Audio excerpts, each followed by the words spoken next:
Things teachable, things which are not spoken, things of the heavens and the earth, creeping things, things below that swim in uncharted waters. Training degrees, all the letters behind your name, convince me that you are qualified to help us. Now, you have no eyes, but in your mind you know the disaster that has befallen once they have thieves. Doctor, you alone will be fine, Lord Champion. You alone can rescue us. Rescue me. Perhaps you have not heard the message that Apollo sent an answer with his oracle that freedom from this blight and the promise of reconstruction would be possible when we should find the names of those who killed Oedipus and kill them, or send them from their homes to Guantanamo. Do not begrudge us your secrets. Save your city. Save me. Redeem the death of this pollution that lies on us because of this dead man. We are in your hands now.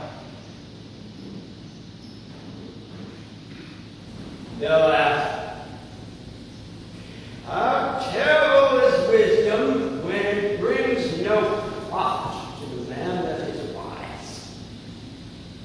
What was that?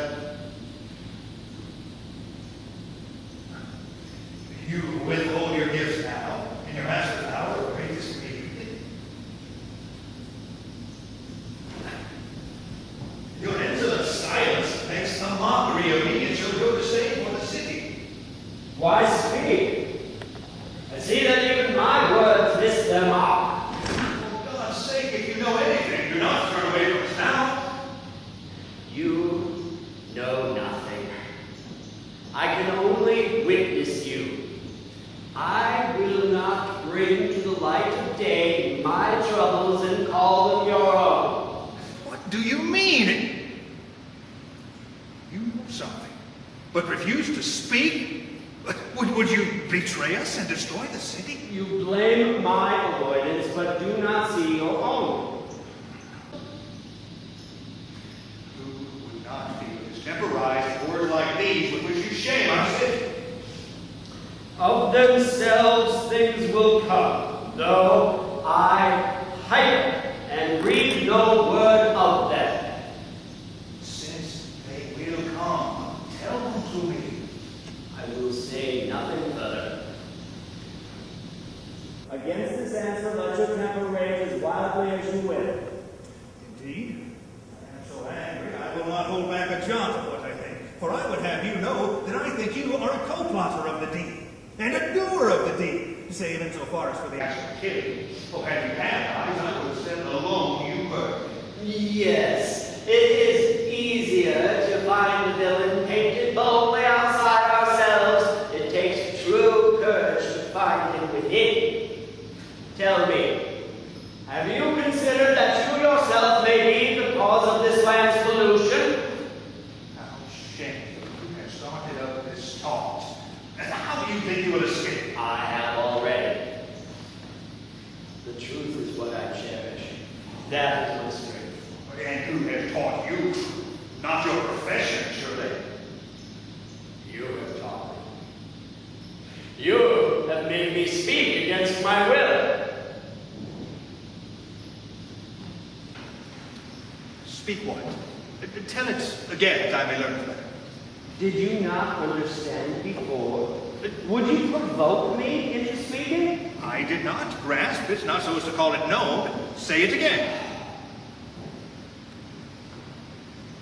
I say that we sometimes are the cause of that which we attribute to others. Not twice shall you say infamies like this and stay unpunished. Shall I say more? Tempt your anger more? As much as you desire. It will be said in vain. I say that with those you love best, you live in foulest shame, unconsciously, and do not see it for what it truly is. Do you imagine you can always talk like this and live to laugh about it afterwards? Yes! The truth has anything of strength. It has, but not for you. It has no strength for you because you are blind in mind and ears as well as in your eyes. You are a poor wretch to taunt me with the very insult which everyone soon will darkness so that you cannot hurt me, or any other who sees the light. I will not be your ruin. Your past alone will serve that function. Was this your own design, or Creon's? Creon is no hurt to you. You are to yourself.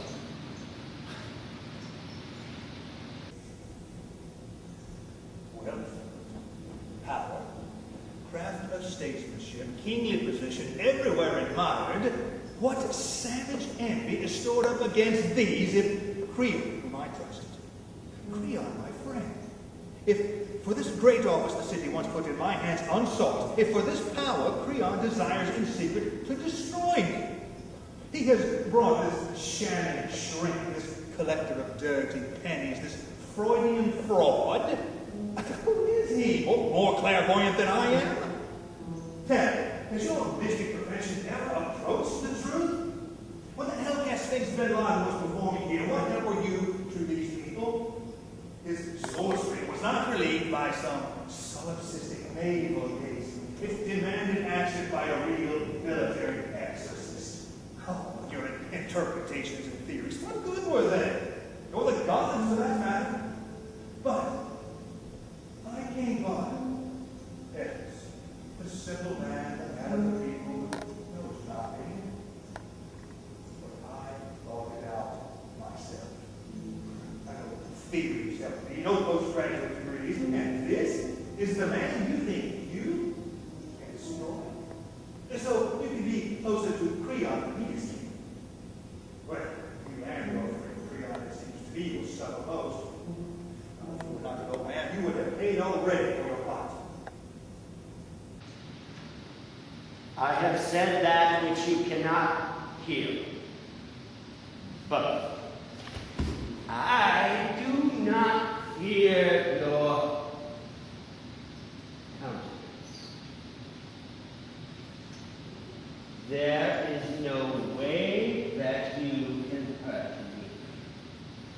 The work we do here, if humbly and courageously undertaken, can yield the truth about our natures, but it can also lead to much unhappiness and loss if our castles be built on sands of self-deception. I tell you, King, this man, this murderer whom you have long declared yourself in search of, he is much closer than you think. In name, he is a stranger among citizens, but soon he will be revealed to be a more intimate native than anyone could have imagined. Alas, you will have no joy in this discovery. Blindness of sight and beggary of riches, your exchange. Facing the self can take a terrible toll. It can exile us from the land that we once called home. Darkness will be the result of such enlightenment. The exile, journeying to self-awakening, can feel like a trip through a forest.